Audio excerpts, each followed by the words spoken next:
parlant de savoir et de contenu, avec Nathalie de Marcellus Varin et Ingrid Peigné qui vont venir nous parler d'un baromètre, un baromètre sur lequel elle travaille depuis plusieurs années. C'est le baromètre du Cyrano. Alors, je les invite à venir nous rejoindre sur scène pour une présentation, oui, on peut le dire, exclusive. On les accueille. Oui.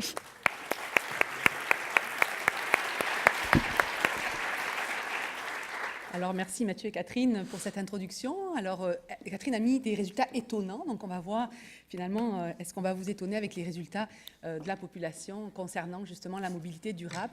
Donc, ce soir, on présente en primeur des résultats du baromètre Cyrano. Donc, pour ceux qui ne connaissent pas, Cyrano est un centre de recherche en politique publique. Donc, notre objectif, évidemment, on a vu, on développe des technologies, on essaye de comprendre les transports, comment ça fonctionne.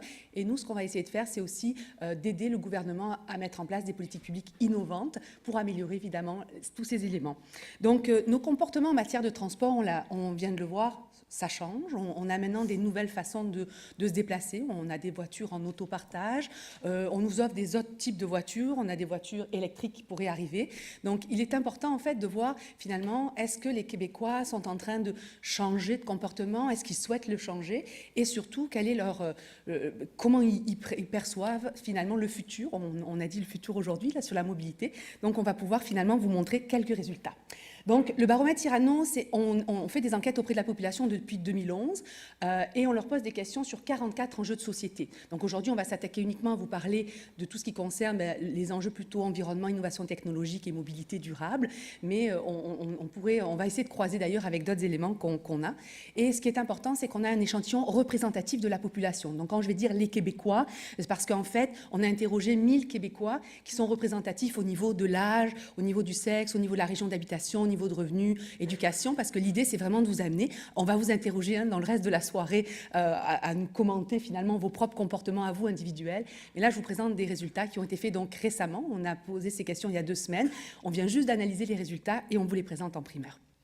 Alors, on en a parlé, l'idée, vous avez peut-être, on va voir, il y en a qui utilisent leur voiture personnelle, qui se posent des questions, est-ce que j'ai besoin d'une voiture vraiment? Puis on l'a vu, il y a plein de décisions et plein de facteurs qui peuvent expliquer les choix, mais donc c'est une possibilité. On peut aussi évidemment se tourner vers le transport collectif, on va voir s'il est disponible ou pas, et maintenant il y a même d'autres modes, autopartage, on se partage une voiture, quelque chose qui était encore quelques années complètement en dehors de ce qu'on pouvait imaginer, et on va voir qu'il y a même des voitures qu'on pourrait se partager qui seraient des voitures autonomes. Donc, il y a d'énormes choix qui arrivent aujourd'hui pour vous. Alors, le premier résultat qui est très important, il y a 86% des répondants, donc des Québécois, qui sont en faveur à plus de véhicules électriques. Donc ça, c'est un premier résultat important. On parle beaucoup de mobilité, mobilité durable. Le mot durable va être important. Mes collègues, tout à l'heure, vont vous parler finalement des voitures électriques. Est-ce que c'est des modes durables et tout ça? Mais en tout cas, il y a 86%, c'est presque tout le monde. Là, on est proche de 100%, on le voit. Donc, ce n'est pas un résultat mitigé, c'est 86%. Dans ces 86%, un élément important, aujourd'hui, on a encore une partie de la population qui se pose des questions. Est-ce que les changements climatiques sont vraiment dus aux habitudes des personnes? Est-ce qu'on a un impact sur ça? Ce qu'on s'est rendu compte finalement, c'est que pour ceux qui pensent vraiment que les changements climatiques sont dus à l'activité humaine, c'est 91% qui veulent aller vers la voiture électrique. Donc, il y a une prise de conscience finalement sur le lien avec nos comportements, ce qu'on fait, nos choix par exemple de transport et finalement les changements climatiques qui sont un enjeu de société très important pour nous aujourd'hui. L'autre élément qui est important, 37% des Québécois qui ont répondu seraient prêts en fait à avoir plus de véhicules autonomes.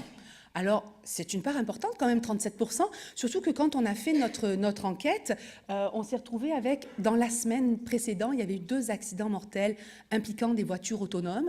Et donc, évidemment, quand on pose un questionnaire à chaque fois, on fait attention de savoir qu'est-ce qui se passe dans l'actualité, qu'est-ce qui fait la une des médias, parce qu'on sait que ça va avoir un impact finalement sur les réponses de nos répondants. Mais dans ce contexte-là, quand 37%, c'était quand même un point important.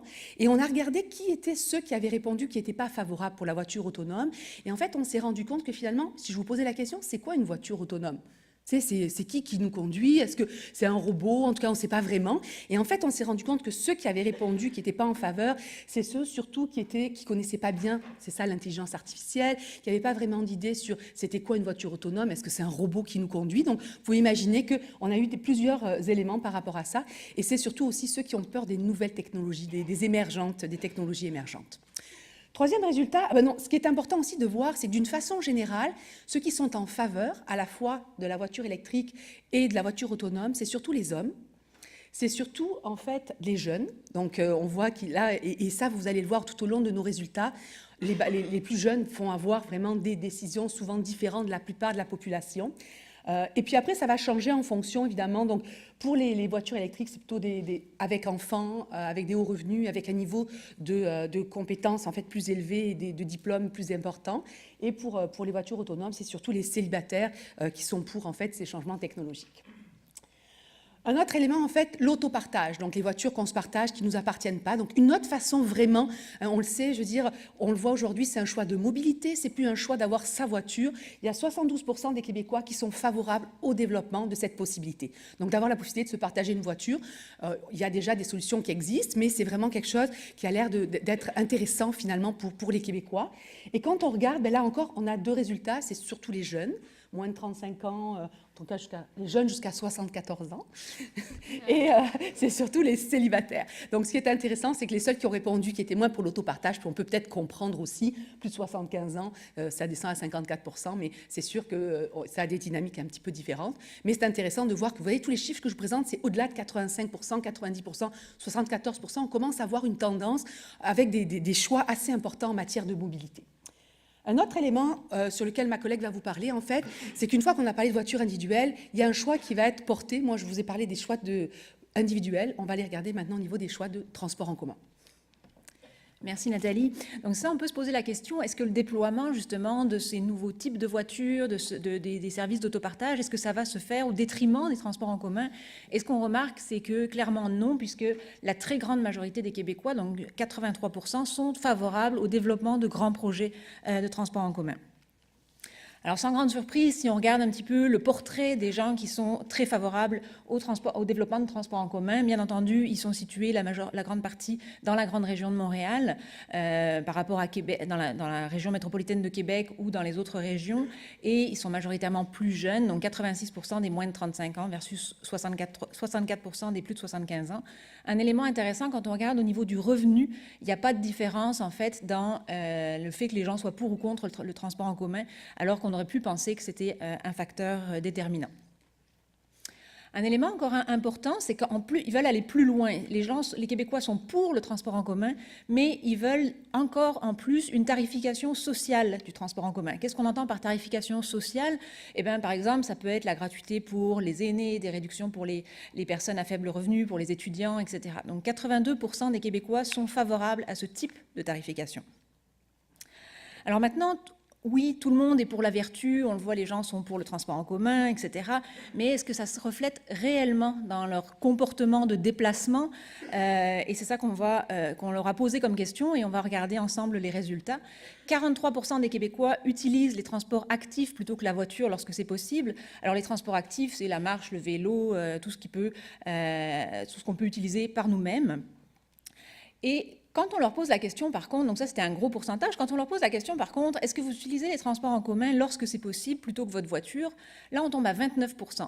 Donc, quand même, les gens n'utilisent pas de prime abord le transport en commun lorsque c'est disponible plutôt que leur voiture personnelle. Et à ce moment-là, on peut se poser la question pourquoi, en fait, les Québécois n'utilisent peut-être moins le transport en commun qu'ils ne devraient. Un facteur explicatif qu'on voit ici, on leur a demandé, en fait, 29% des Québécois utilisent le transport en commun, 48% l'utiliseraient si l'offre était plus adaptée à leurs besoins. Donc il y a vraiment clairement l'importance d'avoir un réseau de transport en commun qui soit adapté aux besoins des citoyens. Alors maintenant, comment transformer justement ces perceptions en comportement, en action? Et c'est là où on a posé la question, en fait, à savoir quels sont les 3 choix de société, en fait, que le Québec devrait prioriser pour favoriser la mobilité durable. Donc là, vous voyez sur ce graphique, en fait, parmi une liste de 7 choix, donc on pouvait aller investir dans des grands projets de transport collectif, dans l'électrification des transports, l'autopartage, développer des infrastructures piétonnes cyclables, des péages routiers. Donc on voit qu'il y a une variété de solutions qui peuvent être mises en place pour favoriser la mobilité durable. Et ce qu'on voit clairement, c'est qu'il y a 3 choix de société qui sont grandement préconisés par les Québécois. 58% sont pour, en fait, prioriser le développement de grands projets de transport en commun.